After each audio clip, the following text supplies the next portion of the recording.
I'm not sure that I was due to speak just then, but that's fine, I can jump. Child sexual abuse and child sexual exploitation are Australia's great and silent shame. The harm inflicted upon our kids at home, at school, in the community, and importantly, online, often goes unreported. Bravehearts estimates that 8% of boys and 1 in 5 girls are sexual abuse survivors in this country. Just think about those stats again, in particular for young girls. 1 in 5. Vulnerable, dependent, innocent children. I want to acknowledge the work of the AFP and the Australian Centre to Counter Child Exploitation, launched by the Coalition Government. Since its inception in 2018, the ACE, as it is commonly referred to, has supported the AFP to rescue 517 children from harm.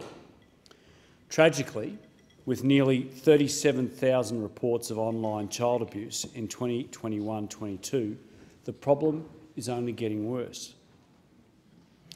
In the past 4 years, the number of reports received by the ACE has more than doubled. The scourge of child sexual abuse and child sexual exploitation is heinous and hidden, and it requires a whole-of-nation response. I want to pay tribute to the bold organisations in my electorate of Fisher doing vital work in this space. Rachel Downey and her team at Stymie, employing digital technology to support schools in stamping out bullying and child abuse. Conrad and his team at IFYS Project Paradigm are leading the way when it comes to countering child sexual exploitation. Annie, Tracy, Jeanette and the team at No More Fake Smiles, who are supporting victim survivors in their fight for justice and bringing light to the issue.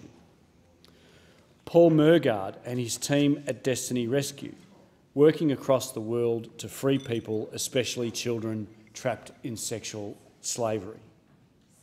And just on that note, Madam Deputy Speaker, the stats, I was watching a television program the other day that showed that Australian men are the second greatest cohort of anywhere in the world, second only to the United States, that go particularly to Asia to sexually exploit children.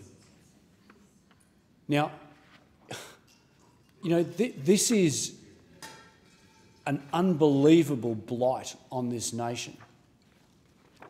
Australian men, the second worst recidivists, travelling to Asia in particular to sexually exploit children.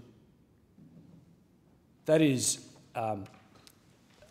just unbelievable, and I want to commend the now opposition leader who, when he was in the relevant portfolio, put in place the ability to be able to block some of these individuals if we suspected that they were travelling overseas to commit these sort of heinous crimes.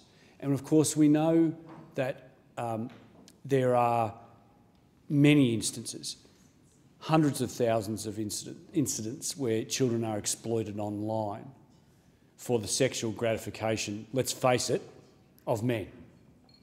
You know, I can't remember the last time I heard a story of, well, I can think of one, but I won't go there. But it is absolutely overwhelmingly men that are the perpetrators. Now, this is not beating up on men, but we have got to, men of good character, have got to call this out. If we don't, who will? I want to send a very big shout out also to Bruce and Denise Morecambe of the Morecambe Foundation. My eldest daughter went to school with Daniel Morecambe. We were in the same area in Palmwoods. I remember the day vividly when Daniel was taken. I want to thank Bruce and Denise for their absolutely tireless work in protecting young children from sexual exploitation.